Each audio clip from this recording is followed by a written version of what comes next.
Good morning, thriving warriors. This is Monday, April 10th, 2023, out here in Amargosa, where the temperature is currently 54, and it should get up to 91 degrees today. Wow. Yes, I'm wearing glasses the last couple days.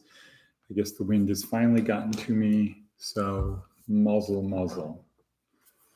There we go. Or I actually don't need them. Where'd everybody go? Good morning. This is Department of Career Services, where our goal is to help you get from point A to point B on your journey in life towards Successlandia.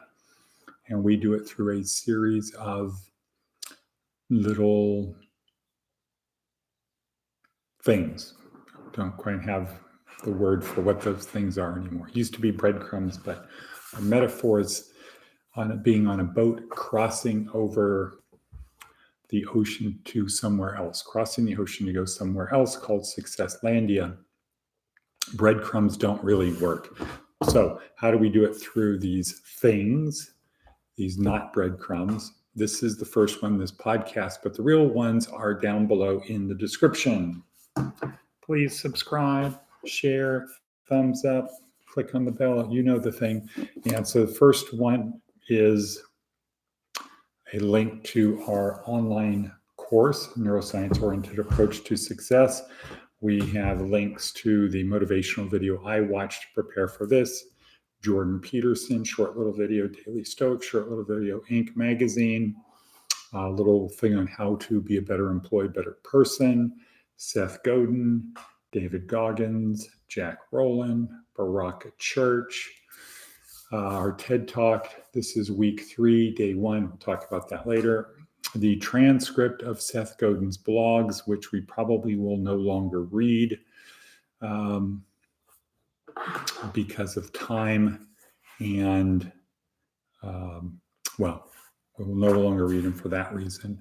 But because time is racing and I want to try to keep these as close to 10 minutes as possible, because I know everyone has got such busy lives. We all need to go out there, but more important than that, people aren't going to watch it if it's more than 10 minutes. So maybe I should do that instead of over here, whatever. We are here, so let's get ready to get started. First thing, coffee. I'm using the IKEA French press with my little coffee cup. So good morning, Charlene. Wata Bevy. Wata Bevy's here. How are you, Wata Bevy? Wata Bevy. Boom. Bing bonk. Keep it in my pocket next to my other things. Coffee. Good cracker. And pen, paper to write, because our goal is to remember these things. Doesn't help to learn something if you don't remember it. And we know these are not entertaining. So if it's not entertaining, it must be either torture or education. So we've got our coffee. Strap on our metaphorical virtual seatbelt. Let's get ready to go. Theme of today. Today's theme is, it's simple. It's simple.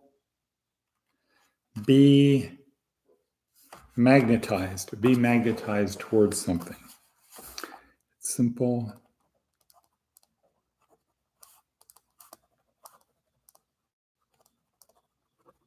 Demagnetized. Okay, next, our attitude of gratitude. Attitude of gratitude. So write in your book, I'm so grateful and happy now that, boom. I'm so happy and grateful now that what? Well, I got to pick my daughter Lucy up at the airport, bring her up here to the Oasis for a very short period of time, then take her to my brother's house for their Easter bocce ball tournament and dinner. So that was very good, very enjoyable. Haven't had an experience like that for at least, I think it was Christmas 2 years ago. So yeah, good. Maybe I was there for Easter 2 years ago, but definitely not last year. So that was good. And it was good to see Lucy. And Wada Bevy is on the video. So that's what I'm happy and grateful for. Boom, bang, 6 minutes in. All right, next thing. TED Talk. Okay, this is week 3, day 1. We're now learned how to build our ship. We know where Successlandia is. Our ship is built. We know how to steer it. So now we have to get a crew on our ship because we can't get there on our own. So week 3, outside my skull-sized kingdom, I now have to get other people to join my crew. So this is the week we learn how to do it. It starts with David Logan. It says, okay, great. You need to find the right kind of people to be on your crew. Well, join a tribe and nudge it forward. Just join a tribe and nudge it forward. And then there's a discussion of what are tribes, blah, blah, blah. And this is a very good one. And tomorrow, we're going to learn how to nudge. The day after that, we're going to learn how to tell a compelling story. The day after that, it's the story before the story. And then the day after that is an example of that with Derek Sivers. So this is a very important week. Next week is more important, but this week is a very, very important week because I can't get there without having a crew on my ship. I've got sails, I've got a rudder, I've got a kitchen, I've got a cargo hold, I've got all kinds of stuff. I can't do it alone. I can't get to Successlandia on my own. Boom, done, handled. We're not going to do Seth Godin, but I will tell you the title, The Rear View Mirror. Well, it's short, so I'll do it. It's almost impossible to safely drive a car while looking in the rear view mirror. Only seeing where you've been is a terrible way to figure out where to go. But it's really unsafe to go forward with no idea of what came before. AI plods along into the future using machine learning to closely examine the past. And radical visionaries often slam into unforeseen obstacles precisely because they failed to do the reading. Somewhere in between is a useful set of tactics. Okay, use the rear view mirror, but you can't be successful just with the rear view mirror. All right. So next.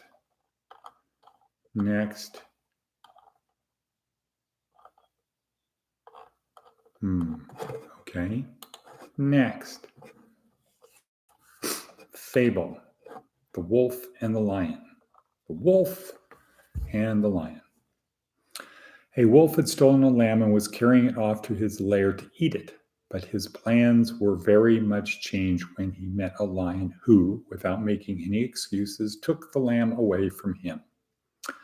The wolf made off to a safe distance and then said in a much injured tone, "You have no right to take my property like that."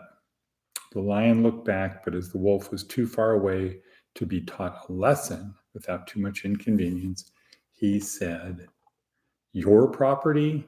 Did you buy it, or did the shepherd make you a gift of it? Pray tell me, how did you get it?" So Aesop's moral was, what is evil won is evil lost. Okay, different time, different place. I say to you, both are wrong. The lion is wrong that he didn't steal the wolf's property. Okay, the lion implied it wasn't the wolf's property. Well, and he was right he still didn't have any right because it still belonged to the shepherd. Okay. And if he was right, okay. So the lion is wrong that he didn't steal it from the wolf's property. That he didn't steal the wolf's property. Okay. He did steal the wolf's property. It was property of the wolf. It was gained by the law of conquest, one of the oldest laws in existence. If you can take something, it's yours. And that's kind of the bargain about being a shepherd anyway, right? However, the wolf was wrong because this is actually a fourth law of power. Fairness only occurs between equals. The strong do what they can and the weak suffer what they must. So it's only natural that the lion is going to take the lamb from the wolf because the lion and the wolf are not equal. The wolf had no right to complain that the lion stole its property because the fourth law of power applies. Fairness only occurs between equals. There's no reason the wolf should expect it. There's no court. It wasn't his property. What was his property gained by conquest? And the lion merely did the same thing. Hence, the wolf should not be upset, nor the lion. They should get in this thing that everybody does. No, that's what everybody does. That's the mistake. Okay, so that's what I say to you. Let's look at our prayer for the day. Dear Jesus, I come to you in hunger and thirst for your love. Fill me with your tenderness. Fill me and allow me to feel overjoyed. Fill me with your abundant blessings that I can share with others. Amen. This is Sarah Bonini. Okay, fill me with your abundant blessings that I can share with others. Amen. All right. All righty then. And where are we? All righty then. Where are we at? Okay, Charlene still here. Charlene, I will be leaving here at some point early when Joy is ready. She has to get to court, so I will be here. Then we will go to the DMV. So big day for Charlene. She's happy, hopefully happy and grateful that she is getting a car. Wow. Okay, Charlene says, okay. And she said, yes. All right. Okay, so we're at 13 minutes in. Boat, you want to get from point A, you're here, body of water, ocean, uncertain, climate, unpredictable, dangerous at times. And you want to get over there, somewhere over the horizon to where Success Landia is. It's a long ways away. It's a journey. It's not a sprint. It's not a marathon. It's a journey. And the journey ends when your heart stops beating, according to Jonathan Livingston Seagull. The journey is over when your heart stops beating. Our goal is to get to a place we call Success Landia. To do it, we have to build a boat to get us there. And then we have to get people in the boat to help us, but we have to build a boat. So the boat has sails, the boat has a rudder, there's a below deck, and it has the hull. And with our program, it lines up as thus. The sails are the physical part, fitness and health.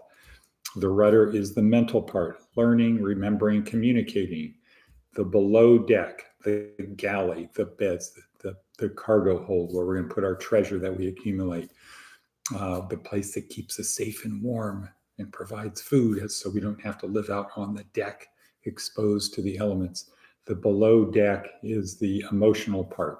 We say if you can't control your emotions, don't worry, somebody else will, and they'll probably take you out of the game.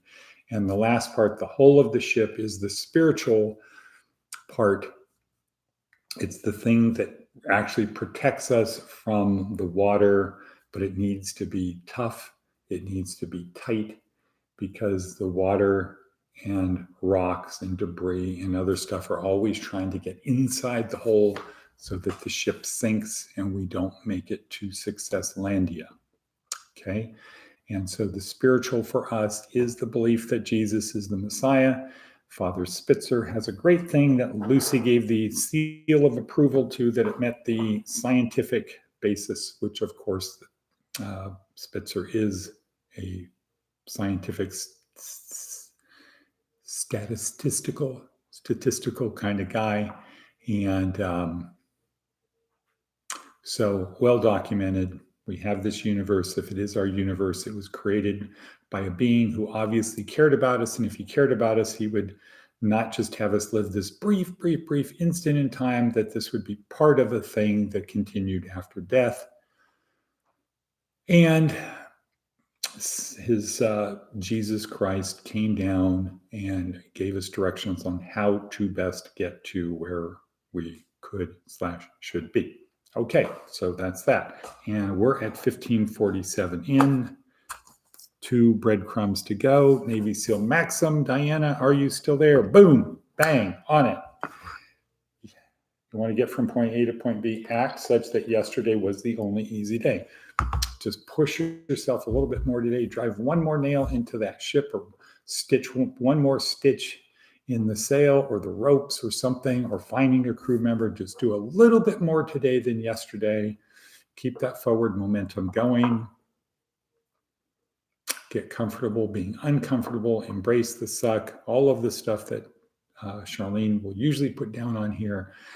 Do that. Last breadcrumb. If you're still here, that means God isn't through with you yet. There's still a plan that you are part of. So let's go out, meaning and purpose, a little bit more meaning and purpose. Act such that everything you do matters, and service to others. And with that, can somebody say, and cut? And cut. Thank you, and cut.